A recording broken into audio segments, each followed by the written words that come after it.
About 15 miles from the counteroffensive front line, members of the 128th Infantry Brigade are here training. They're the ones doing the hand-to-hand frontline combat. They train here for 2 to 3 days. After that, they go right back to the front line. And then they stay there for 3 to 4, and then they do the cycle again. Yes, we are ready. We are waiting for this.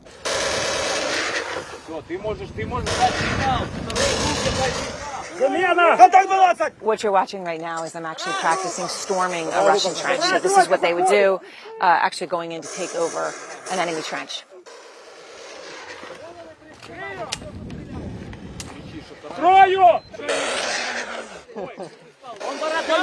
Some of them are wearing lasers on their bulletproof vests, and when the lasers light up, it means that they're dead.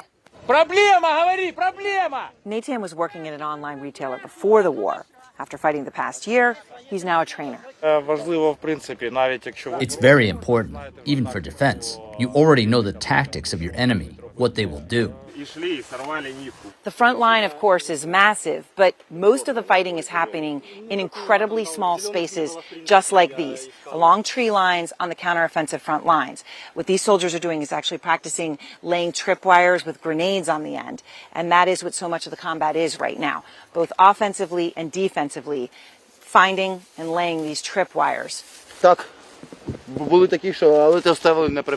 Yes, we've seen them, but they weren't set by professionals. If professionals set them, they're impossible to see.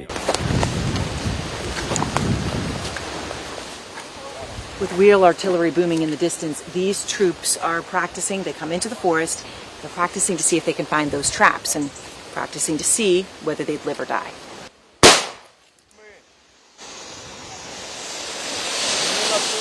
You heard the explosion. You see the smoke. That's the practice grenade. Something that they're practicing for here, but in just a couple of days on the front line will be the grim reality. It's a reality that all of these men embrace. Men like Vlad. He was a history teacher and he hasn't seen his family in a year, but his commitment is not wavering.